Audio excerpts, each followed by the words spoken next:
Good morning, everyone. Welcome back to the Ever4 Mindset Podcast. I'm your host and its founder, Michael Ribello. I'm a 20-year-old entrepreneur who chose entrepreneurship over the traditional college path, inspired by my goal to retire my mother. She's been able to step away from her corporate job of 20 years in February, and now she's working full-time with me. Now the goal is to help other middle Americans like her learn about and invest in other asset classes like multifamily real estate to build long-lasting financial freedom. And we have somebody on the show that knows exactly how to do that. Roberto, it is so good to have you on the show. Thank you so much for joining. How are you, my friend? I'm doing great, Michael. Awesome to be here. I appreciate it. Yeah, this one's going to be interesting. There's a couple directions it can go in, so excited for this one. But thanks for having me on. Absolutely. The pleasure's mine. We first met actually in person at Peak Partnership of 2025, and I'm like, I have to follow this guy. He's doing some pretty cool stuff.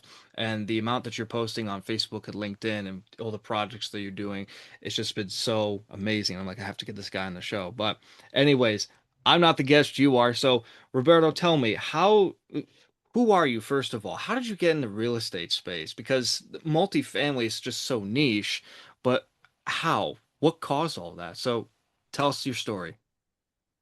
Yeah, the real estate investment or my real estate bug that I got happened, I'm going to say 25 years ago, maybe even longer. So I was born and raised in Canada, Toronto, Canada. And at a young age, around 17 years old, I got a chance to work at one of the top six banks.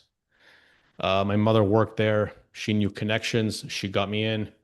And I went from your teller, like at the front desk and taking walk-in customers and doing their daily transactions to eventually moving my way up to a financial advisor.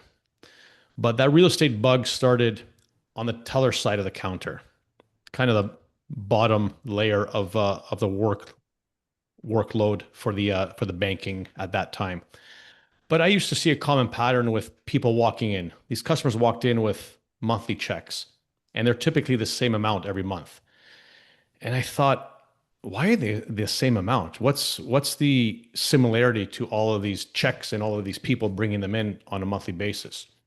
So a couple years later, I made a connection that these checks are rent checks that they're depositing. They are rent checks that they are collecting. They are extra money away from their job, away from their career that they're collecting on top of their paycheck. I'm like, wow, what a crazy idea. My parents didn't teach me this. Right? School didn't teach me this.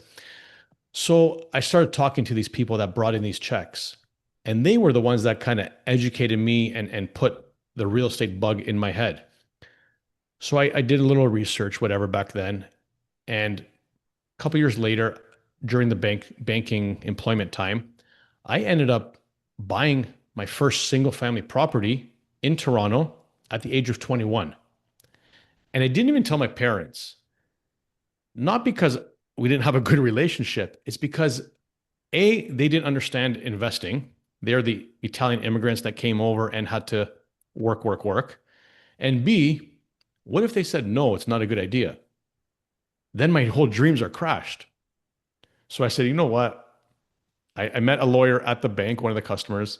I talked to him to see if it's a good idea. He reviewed the documents. I went to the sales office. I signed on the dotted line.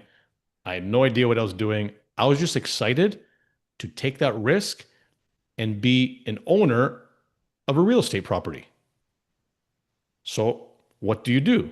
You get possession over a couple years' time. You get possession of the property. It was a new build. So, you get possession of the property, you hire an agent, and you rent it out. I was still living at home at the time. I had a little mortgage and I was making income. And I said, wow, this is crazy. So ever since that day, age 21, when I first found my renter at age 22, 23, I said, wow, my target is to invest in real estate the rest of my life. Because I saw the potential that you can build upon your portfolio. You buy one, you buy two, you buy two, you buy four, you buy four, you buy six. You can scale very efficiently after the first couple of years because of the appreciation increases.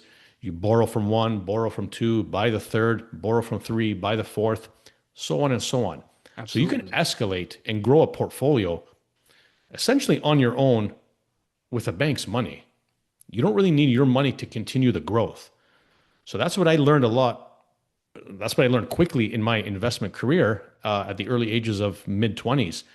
And I grew a portfolio to 10 rental units by the age of 37. Wow. So that's when I said, wow, this is real. Because that, after 10, 15 years of holding properties, you start seeing the benefits of that passive income. You start seeing that I'm getting a check in the mail in my bank account and I don't even have to work for it. I got to change a light bulb. I got to send a plumber to fix a toilet once in a while. Like, honestly, it's not that hard. It goes back to the first step that I mentioned. You got to take that risk, sign your name on the dotted line. After that, I think it's easy. The hard part is signing your name. So that's Absolutely. how I kind of got my real estate bug. And then it evolved, and we could talk further in depth about multifamily and then now even senior living that I'm purchasing. But the real estate bug started from the bank at age 17, 18, 19, escalated to my first purchase at age 21. Wow. That's that's just incredible. And there's so much to unpack there. But you're right. It's like, wait, how are these people doing it? Like, who owns that apartment complex? Who owns these duplexes, triplexes, quadplexes, and so on and so forth? Like, how does that work? Like, you get paid passive income? I thought you were supposed to work for money. But we were taught, especially in school, and our parents didn't know, like, you do realize your money could work for you, right? While you're making more money. And that's the thing that we're never taught is that you work for the dollar, but the end goal is to have the dollar work for you. And you saw that at a young age, like me, and it was like, huh, maybe there is more to this. So I'd love to dive into debt a little bit because there's always this stigmatism of like, oh, debt is bad. Oh, you don't want to be in debt. There's good and bad debt. When I had Robert Kiyosaki on the show, all he would talk about debt, like that's good debt if you want to leverage debt. So how important was it in the beginning to leverage that bank debt and to go to the bank and say, hey, I need a loan, and then with that loan you purchase the property and so on and so forth. But how important is debt when first starting out with your first property? Debt is the first piece of the puzzle that you need. And you said the right word is good debt. You're not going to go use your Visa limit at 21, 22% to make your down payment. That's No, no. bad debt. Yep. But good debt, using it in the correct way for the correct leverage, is a huge benefit. It accelerates your purchasing power and your momentum. So, working at the bank, I learned about the mortgage world and the debt world. So, I got a mortgage on the property, but my first down payment, I got a line of credit in my personal name for the first down payment. But I knew strategically I can pay off that line of credit in a 4 to 6 month period based on my income working at the bank. So you have to do some math on a piece of paper. You have to know your income, you have to know your expenses, you have to know your carrying cost. But if you practice it a couple times, it's a very easy formula to understand back of the napkin math. So I knew I can pay that line of credit off. Then the debt at the bank essentially carried 75, 80% of the property, of the purchase of the property. Now my income from the rent can pay the debt, can pay the mortgage, can pay the taxes, can pay my monthly expenses. And you know what? If it's good and you did it right, you're left over with a little bit. And as time goes on, your debt decreases. So now your income or your passive income increases. Debt goes down, passive income increases. So leveraging debt from a bank, an institution at, well, back then the rates were 4 or 5%. Yep. It's not bad debt at all. It's good debt. I encourage everyone to leverage it at the appropriate rate. Don't get over leveraged, but understand your your ability to handle that debt. But yeah, there's good debt in there that can accelerate your growth to financial freedom. Absolutely. And kind of segueing into how you got into multifamily. I mean, we buy 10, 12, 14 million dollar properties. I don't know about you, but I don't have 14 million sitting in my bank account yet. But that's how we do it though, is you leverage, loans in order to get that. And then the down payment, you bring capital to the table, whether it's private investment or it's a family office or a big check writer or a couple of big check writers. And then that's what happens. Your debt decreases and your passive income increases, or the income from the property increases. And of course, the banks get paid first. But the point is, you're also going to get paid, which is the crazy thing. It's like, wow, I'm actually using bank debt and I'm using that to buy a property that's eventually going to be paying me back. And I don't really have to do much with it. It just runs on its own like an actual business. It's like, huh, interesting. And that's what they don't tell you. That's what they don't teach you, which is kind of appalling. It's like, well, we're taught to, you know, the traditional playbook, go to school, get a job, 401k, CDs, IRA, but all that's eroding with the collapse of the dollar. And it's just like, well, why aren't we talking about this? Even though the banks invest in real estate and all these big firms invest in real estate, but they don't want you to know. And that's where we come into play to go, if you leverage debt, if you do what we do, the dollar can work for you. But anyway, I won't go down that rabbit hole. But I'd love to hear, obviously, scaling is a big part of where you're at right now. So how did you even get into like the big multifamily space? Was it just a process of scaling, or was it curiosity to go, you could do that? Let's try it. Yeah. So purchasing my first real estate property was a small purchase compared to what we're purchasing nowadays.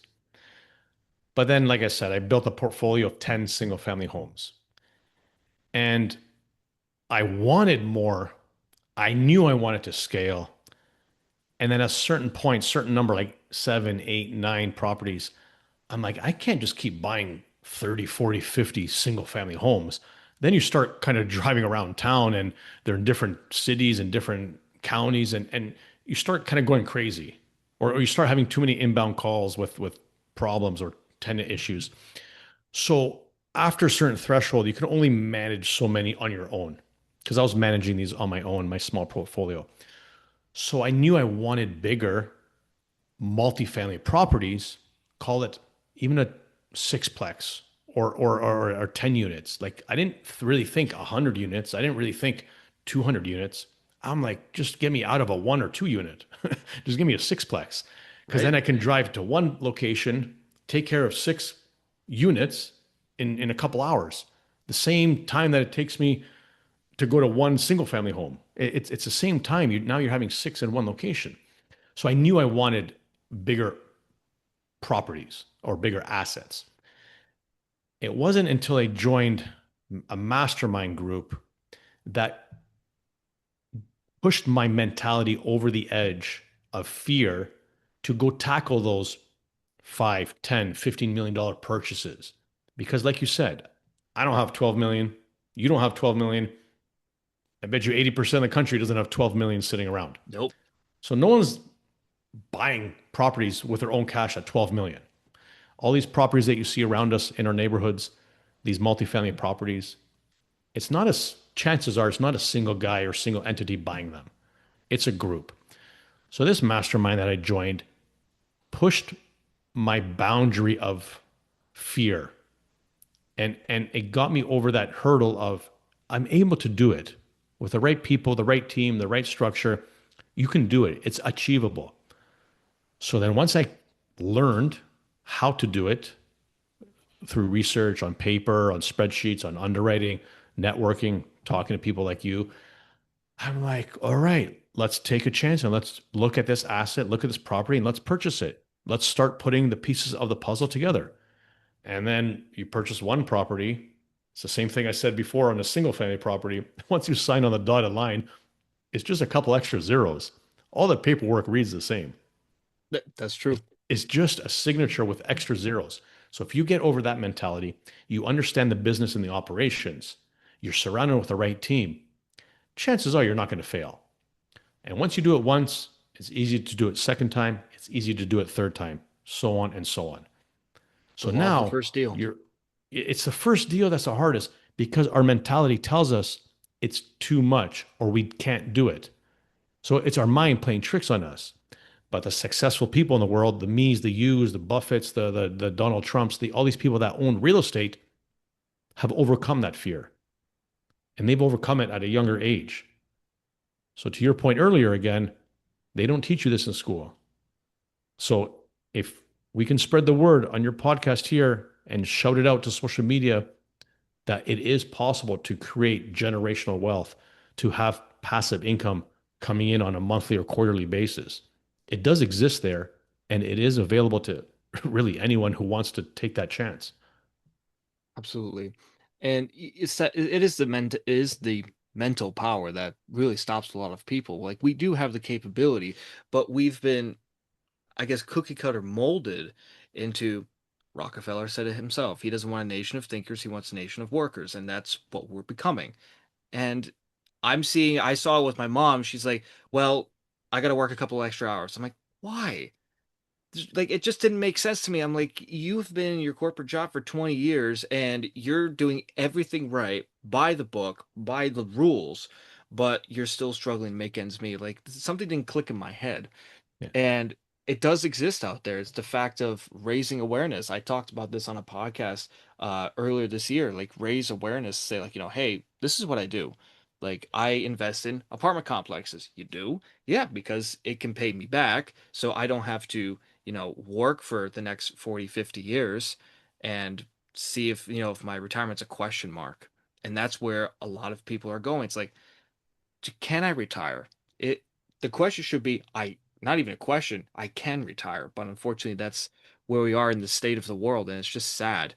But I'd love to dive more into that mindset. What that had to have been interesting for you when you were probably sitting in that room at that boot camp or that virtual event to go, can I do this?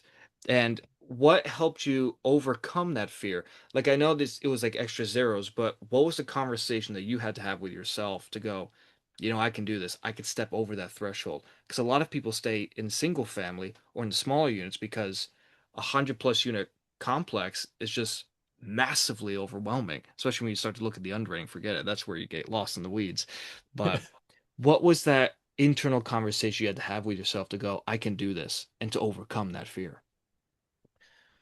So at this conference, they had panelists, and these panelists were promoted or introduced as everyday people acquiring multifamily properties.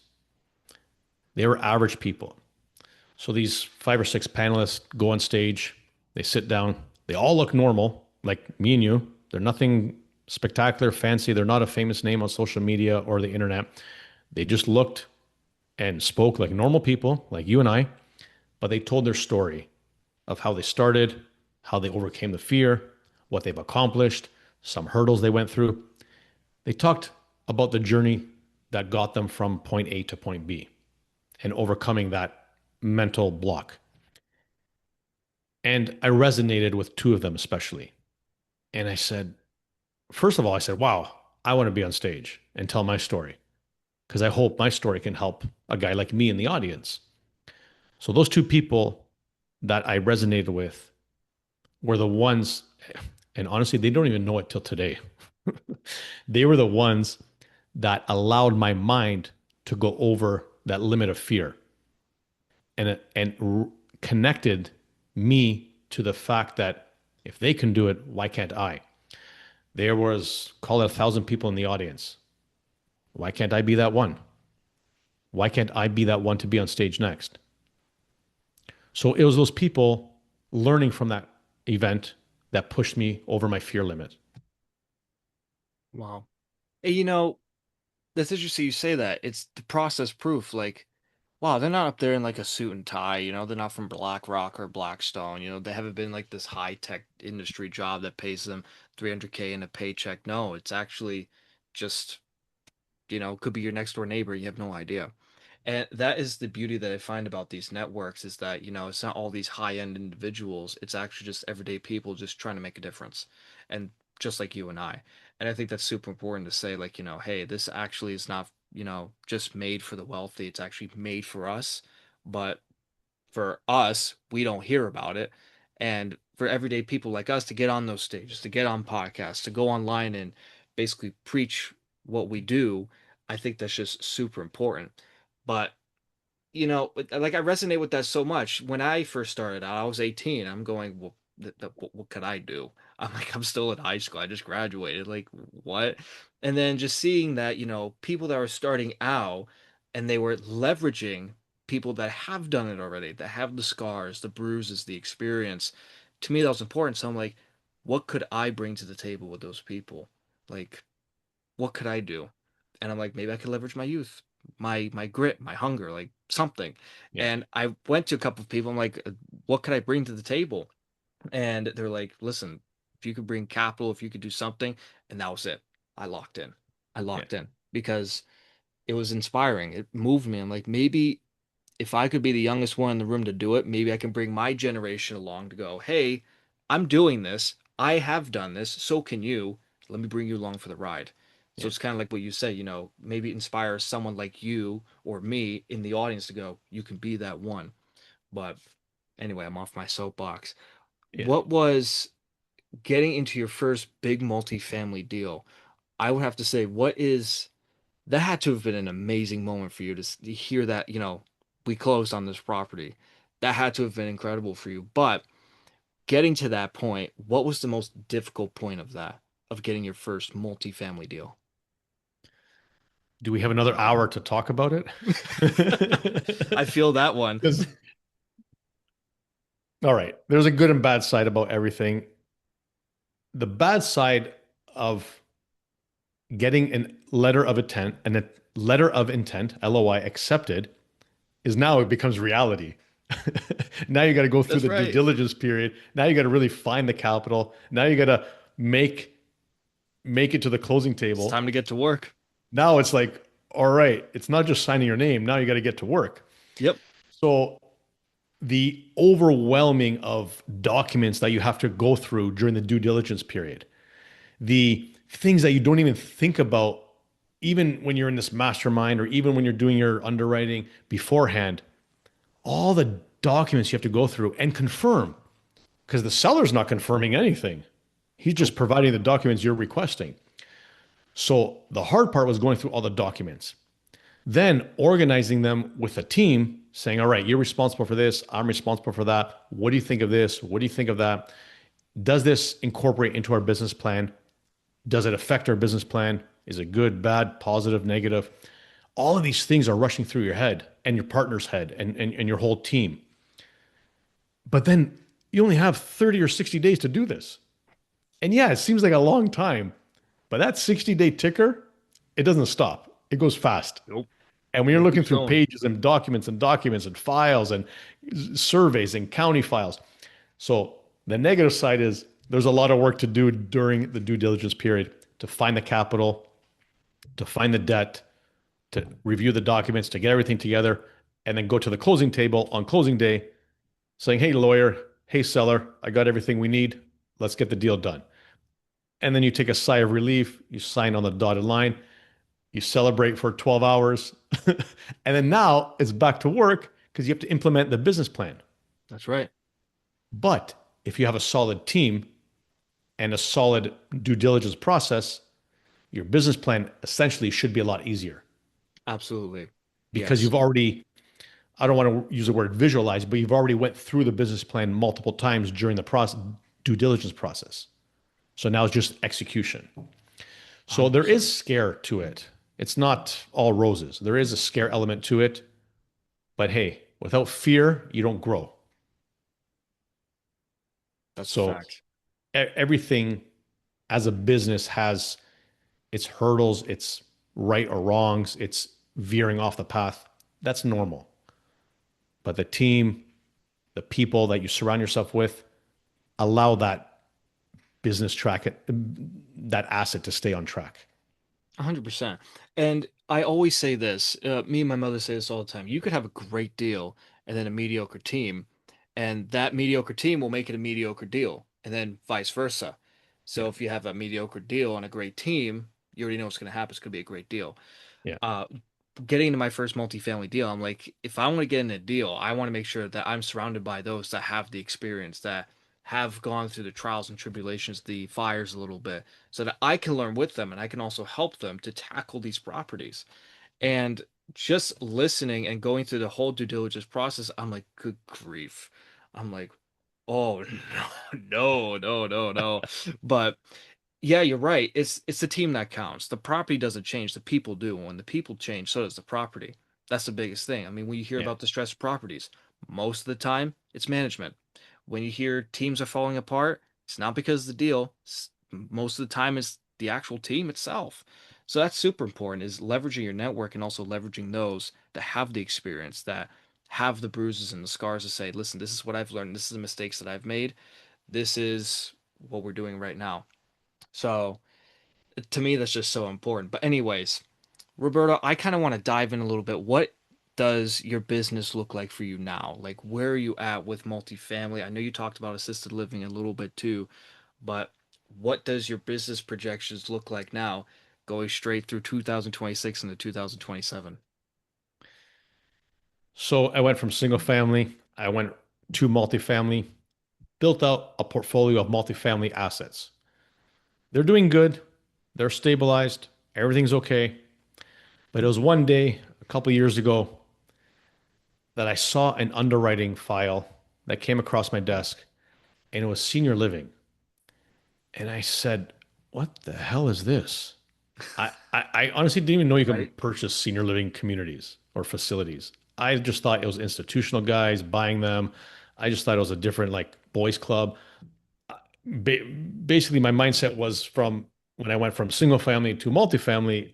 Now I'm like multifamily to senior living. Wow, this thing exists. The underwriting was phenomenal. The returns were phenomenal. They were unbelievable in my eyes. So I had to fact check it. I said, I can't just take this from proof. I have to do my research, do my due diligence on this underwriting. So I spent Absolutely. a couple of weeks on my own doing the research, looking at the data, trying to manipulate the underwriting to where I think it should be. And honestly, after a couple of weeks of learning about the senior living industry and not really moving the needle on the returns on this underwriting that I saw, like I got it from a 3.3x to a 3.1x, something like that. It didn't really move all that much. And I was playing with all the different cells and formulas. I'm like, I Right. need to get it lower to prove him a point, but I couldn't get it lower. It was a phenomenal deal because the metrics worked on the opportunity side. So it was that time in my investment path that I said, wow, let me really look deeper in senior living. So I've basically looked at senior living for the last 3 years and have acquired 11 properties, senior living communities across 3 different states. I'm in acquisition mode now. I'm actually submitting an LOI today on another three, looking to grow in the space because A, the opportunity that it presents itself, basic economics, you have huge demand, lack of supply. We can go on and on about the data on that. I love, I'm like a data nerd. But the economics of it, I like. The business strategy, I like, because it's more of a business than a real estate play. So if you don't like that high risk volatility, it might not be an investment for everyone. But the outcome looks a lot more rewarding if the business and operations are managed properly. So I like the economics, I like the business strategy of it. And what I've learned, I honestly really like the care that well, my staff can provide for these residents. You're dealing with the elderly. You're dealing with people that might not even have a family or neglected family. When I tour these properties, it's not a happy place to be in. Yep. But if I, as an owner, as an investor, as a voice, can implement a better care strategy for my staff to give the residents, that just adds a whole nother layer of purpose. Now you can make these people's lives better and comfortable and live with dignity. Once you're in these places, you're not really getting out. You might stay there a long time, but you're not really getting out. It's not like a hospital that you go get better. So why not have an element of care? So that's where I've kind of evolved in the last handful of years is having that purpose.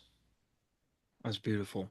Hmm. And that's so that's That hits the soul because we're not just in this to make money. We're here to be a service and a good steward to others, especially the elderly, our tenants. It doesn't matter. We're just here to help and pull a lending hand whenever we can. But unfortunately, we are coming up to our time. But Roberto, two things I want to ask you. The first question is, what word of advice would you give to someone starting out in real estate, whether it's my age or someone coming out of corporate America? What would be one piece of advice that you wish you had in the beginning when you came to that realization of, wow, this is possible? Believe in yourself and find a mentor that's doing the exact same thing you want to be doing in 10 years. Amen to that. Mentors are everything. Leverage them and pick their brain because they've been through hell and back. And if you can learn from them and grow with them, even better. Yeah. Second question I have, how can people find you and reach out to you and listen to all your content, follow you on social media, and see what you're up to? Yeah, I'm trying to spread the word on social media. You can find me on Facebook, Roberto.Carabetta, Instagram, Roberto.Carabetta, same tag, same handle. You can find me on LinkedIn, search my name, and also I got a YouTube channel where I talk about the differences, good or bad, from multifamily investing and senior living investing and how I actually analyze and underwrite all these deals. That's awesome. Thank you so much for sharing that. And ladies and gentlemen, we're just coming up to our time. You can find everything about Roberto in the description below, his Facebook, Instagram, and LinkedIn as well, along with his YouTube channel. Please go follow him, support his content, and I hope you all learn so much because I know I learn a lot, and I hope you do the same. Anyways, thank you all for listening so much. Build yourself better and bigger every day. Live better, live bigger. Always move ever forward. Roberto, this has been an excellent episode. Thank you so much for your time. Thank you for joining, and great to have you on, my friend. Thanks, Michael. Appreciate the invite. You are yourself are doing great things. Keep it up. A young generation, a young guy like you look like a little baby to me sometimes when I see you. But your attitude, your drive, it inspires me. When I see you at these events in person or on social media, you're inspiring me. So I know you're inspiring others that I never really talked to, but keep it up, man. You're doing great things. I'm honored to be a guest on your show. Let's keep it rocking. Yes, indeed, my friend. Take care. All right. Thanks.